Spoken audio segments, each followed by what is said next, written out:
So let's talk about Peter Griffin. The guy's been through a lot, like way more than any cartoon dad should reasonably survive. I've laughed at him, cringed for him, and honestly, sometimes I've felt just a little bit bad. Only a little. But when you really sit down and think about it, some of the stuff Peter's endured is legitimately horrifying. So today, I'm breaking down the absolute worst things that have ever happened to Peter Griffin. Not the dumb stuff he's done, but the brutal, embarrassing, soul-crushing stuff that life, or Lois, or Meg, or a plane crash threw at him. Let's jump into it. That time Lois replaced him in the friend group. It all started when Peter woke up sick. Nothing crazy, just crusty, gross, full-on mucus mode. But for Lois, that sexy, sick voice was somehow working for her.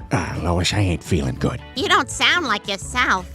In fact, you sound kinda hot. And I don't mean just, haha, you sound hot. She was really into it, enough to, put Peter to bed, real hard. Now, most people when they're sick want soup or sleep. Peter, he got both. It was the first time I had an orgasm out the front and back.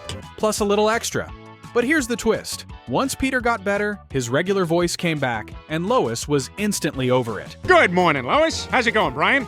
Peter, what happened to your voice? Her little sick voice kink was done, and suddenly, Peter was back to being the same old boring dude. I got the bowling tournament this afternoon. Quagmire and Joe are counting on me. Meanwhile, because Peter was still too ill to hang out, Lois stepped in and joined the bowling team in his place. And guess what? She crushed it. Not only did she win the tournament, she went drink for drink with the boys, told stories better than Peter, and even got nicknamed Low Boss. Seriously, Quagmire and Joe replaced him so fast it was like Peter never existed. And when he tried to rejoin the crew, yeah, they only had 3 tickets for a show, and they took Lois instead. Even worse, Peter had to sit there while they bragged about their wild backstage hang with the Traps people, whatever that is. Are you saying you want me to stop hanging out with Joe and Quagmire? They're my friends. They're all I got. Eventually, Lois noticed how sad and left out Peter was, and stepped away from the group to give him his spot back.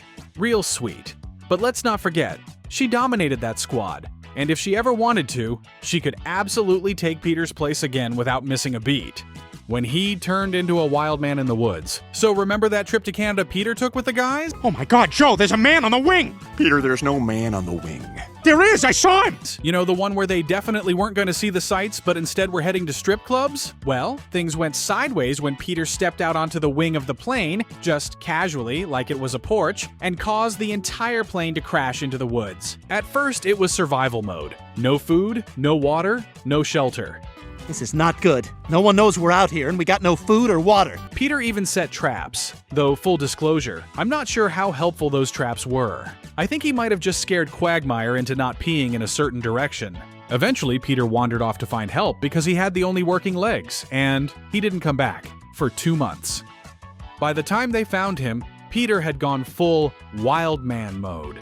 Beard, snarling, talking to stick dolls, like Castaway, but with more grunting and fewer volleyballs. How could Dad turn into some kind of feral creature just from 2 months in the wilderness? His family tried everything to domesticate him again, even playing recordings he'd made in case he ever went feral, but nothing worked until Meg spoke. Something about her voice triggered the deepest, most primal part of Peter, the one that hates her guts, and that was enough to snap him back to reality. We're all gonna miss you, Dad! More than you know! Let that sink in. The only thing powerful enough to bring Peter back from his wild instincts was pure, unfiltered hatred for his daughter. James Woods stole his entire life. There's identity theft, and then there's whatever the hell this was. Peter loses his wallet, and after a bit of detective work, aka sniffing butts, Smell my ass. What? Smell my ass.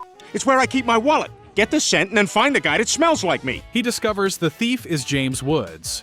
The actual James Woods. Revenge, it turns out, is a dish best served with full identity theft. Because Woods not only maxed out Peter's credit cards, he took his whole life. Driver's license, social security number, house deed. This man went full invasive species and just replaced Peter in his own family. You won't get away with this, Woods. You know, you're not supposed to be in the house, Brian. You're more of an outdoor dog. And the Griffins? Kind of rolled with it. Peter tried sneaking into his own house dressed as a teenager named Scooter, which fooled literally no one. So instead he flipped the script. If James was going to be Peter Griffin, then Peter would become James Woods. Publicly, loudly, and recklessly. I should have known. Get out of my house right now, son of a... He went on national TV and tanked Woods' career with a 9/11 joke and a David Spade reference, which, let's be honest, is probably career-ending by itself. And when Woods showed up to fight, Peter lured him away with a trail of candy. Again, like this man is so dumb he fell for the same trap twice.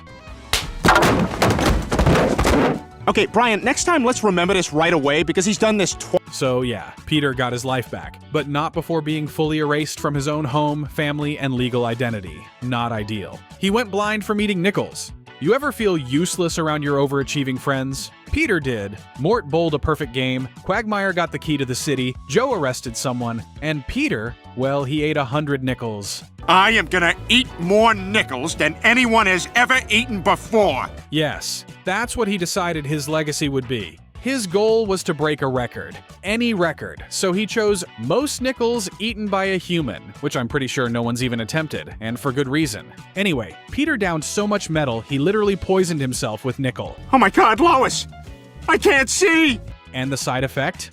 Blindness. That's right, nickel blindness. Which, honestly, is a way cooler phrase than it should be. But yeah, he couldn't see anymore. Oh my God, Lois, I'm blind as a bat! I can't see a damn thing! And naturally, the first thing he did was make Brian his guide dog. Because nothing screams safe like a drunk, sarcastic Labrador trying to lead a blind guy around town. Eventually, Peter saved someone from a fire, accidentally, and became a local hero. Tell us, sir, how did you summon the courage to save your friend from that burning building? That freaking place was on fire? Oh, and someone literally gave him a pair of eyeballs. Like, just donated them. So now Peter can see again. But the mental image of him eating hundreds of nickels just to impress his friends, that's gonna stay burned into my brain forever. He lost his job and his mojo. At one point, Peter gets promoted at work to forklift operator, which sounds awesome to him because what guy doesn't want to drive heavy machinery around and pretend it's a transformer? You're not gonna believe this. Peter, we've been over this. You're not allowed to say that unless there's a forklift outside. But of course, Peter takes it way too far. He tries to use the forklift to chug an entire vat of beer and gets instantly fired. Now jobless, Peter falls into full sad husband mode. Lois picks up the slack by getting a job at the grocery store and absolutely crushing it. Where did you go to college? Groceries. Are you available to work weekends? Groceries. While Peter takes over at home. And at first, everything seems fine, until Peter and Lois try to have a little alone time. And let's just say, things don't rise to the occasion. Peter's manhood is officially out of commission, and the whole family hears about it. Lois suggests treatments, Quagmire offers to help, in way too much detail, and Peter just feels humiliated. Eventually, they realize the issue is psychological. Check it out. It looks like an unmanned fire hose. Peter feels emasculated because he's no longer the breadwinner. So, with the help of an old Valentine's Day coupon, Peter gets his job back. I'm gonna cash in this coupon you gave me last Valentine's Day. One redo for being fired for gross negligence. And magically, everything else works again too. Because nothing gets you going like workplace revalidation, I guess. He had a stroke from eating too many burgers. Peter's love of food is legendary. I own the restaurant, and to show my gratitude, I'd like to offer you a lifetime supply of McBurger Town burgers. But love can hurt, especially when it's 30 burgers deep in one sitting. After heroically saving someone from a fire, again, kind of by accident, Peter is rewarded with a lifetime supply of burgers from McBurger Town. That's basically heaven for him, until it wasn't. He gorges himself like it's a one-man eating competition and ends up suffering a full-on stroke. Oh my God, someone call an ambulance! We're talking one whole side of his body paralyzed. And while you'd think this would be a wake-up call, Peter's main concern is still burgers. Priorities, right? He ends up waddling around like Frankenstein's monster, blaming the food instead of himself, even though, let's be real, scarfing 30 burgers in an hour was probably not doctor recommended. This is all your fault, McBurger Town. You and your delicious hamburgers. Luckily, he stumbles into a stem cell clinic, conveniently across the street, and somehow gets a full recovery in 5 minutes. How long was I in there? About 5 minutes. Why are we not funding this? And if you're wondering why we're not all funding this kind of treatment, yeah, me too. But hey, this is Family Guy. Logic took a backseat a long time ago. Those new stairs that tried to kill him. So the Griffins decided to renovate the house. Specifically, the stairs. Because according to Lois, the old ones were dangerous. Peter, however, didn't get the memo. The first time he tried going down the new stairs, he slipped and tumbled like a sack of potatoes.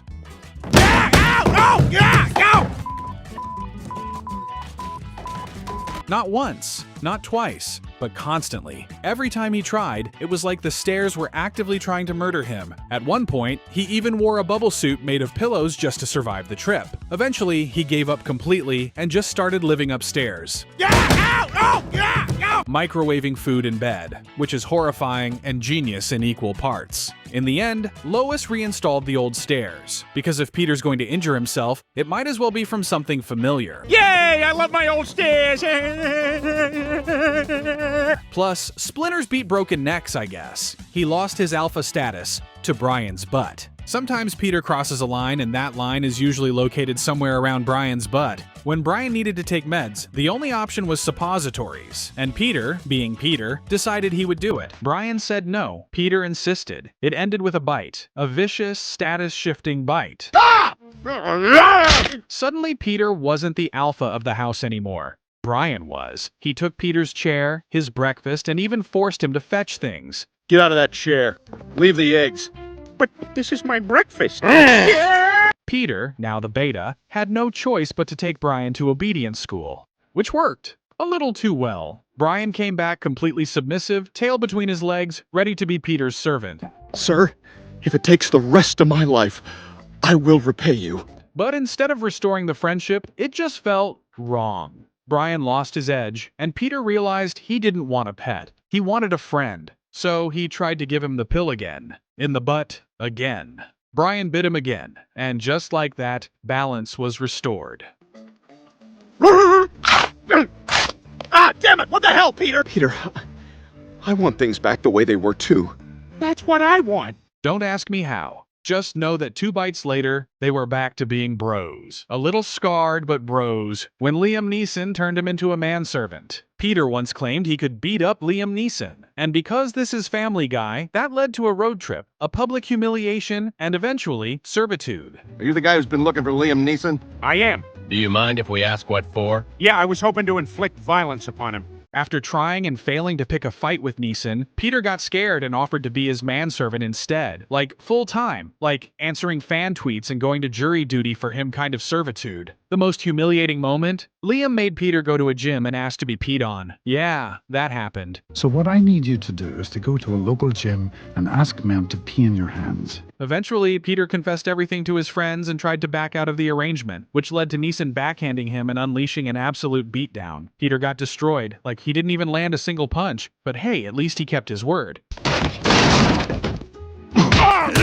He said he'd fight Neeson, and he did. Technically, sort of. That time Meg absolutely destroyed him. In Dial Meg for Murder, Meg goes to prison, finds love with an inmate, and comes back different. First question. Who's the biggest, toughest guy in this house?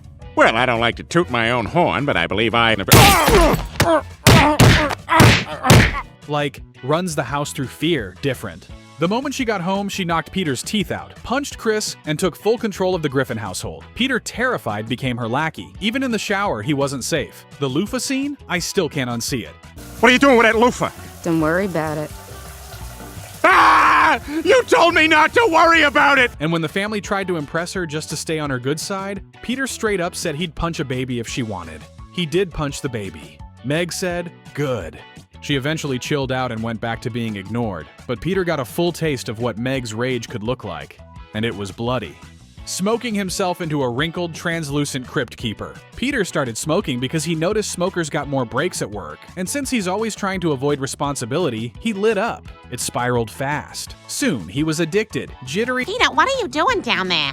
Nothing. Well, it doesn't seem like nothing. tweaking and aging at the speed of light. His skin looked like a used Ziploc bag, and even Dr. Hartman gave up. What the hell? How did this happen?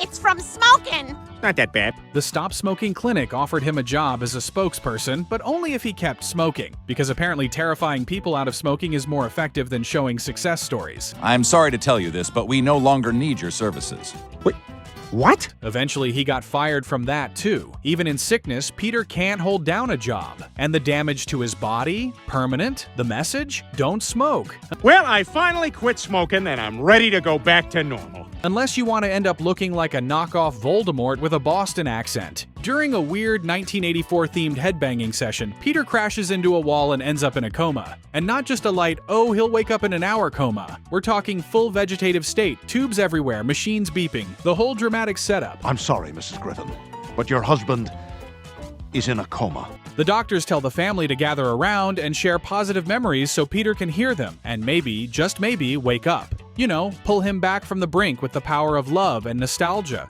Crickets. Like actual silence. Nobody had anything good to say. Chris tried to think of something. Meg just stood there. Even Stewie was like, yeah, I got nothing. Eventually, they scrape together some half-hearted attempts, but it's too late. Peter's already deep in the afterlife, wandering around this bizarre dream world filled with dead characters from past episodes. And honestly, he's kind of vibing with it at first, until someone casually mentions there's no Wi-Fi in the afterlife. What do all these people have in common? And how do they know I like being slowly beckoned? That was the deal breaker. No internet, no memes, no YouTube. Peter immediately started reconsidering this whole eternal rest thing. What's the boat's Wi-Fi password? Oh, there's no Wi-Fi on board. He's literally about to let go and pass on when that one fact pulls him back. Because if he can't doomscroll, what's even the point of eternity? So he fights his way back to consciousness, clawing toward the light, ready to return to his family. And the first thing he sees when his eyes crack open is Lois, standing over him, hand on the plug, pulling it. Peter, groggy and confused, asks why she's doing it. And Lois, without hesitation, without sugarcoating it, just says, We're sorry we pulled the plug. But you know what? It was a relief. What? Honestly, it was kind of a relief. Ouch! Not, I thought you were gone. Not, I panicked. Just relief. Like she'd finally gotten a break from the chaos, and she was okay with it staying that way. Peter realizes in that moment that his endless stupidity, his constant disasters, his non-stop Griffinness has worn Lois down so much that his death felt like a vacation. That stings harder than a face full of Meg punches. So yeah, Peter Griffin's had a rough time. Sure, most of it is self-inflicted, but when you stack it all together, the identity theft, strokes, emasculation, wildman forest life, Meg-induced trauma, it's honestly kind of amazing he hasn't just packed it in and moved to a desert island with James Woods. The dude's survived things that would leave any of us sobbing into our McBurgertown napkins. And while we mostly remember him for his idiotic plans, brutal cutaways, and constant screw-ups, don't forget that Peter Griffin has also been beaten down by life more times than I can count. Still, he always bounces back, somehow. Maybe he's not the hero we deserve, but he is the idiot we need. And hey, if you enjoyed the video, smash that like button, subscribe for more breakdowns, and drop a comment telling me which Peter moment messed you up the most, or which one made you laugh till you cried. Thanks for watching, and remember, don't eat 100 nickels, trust me.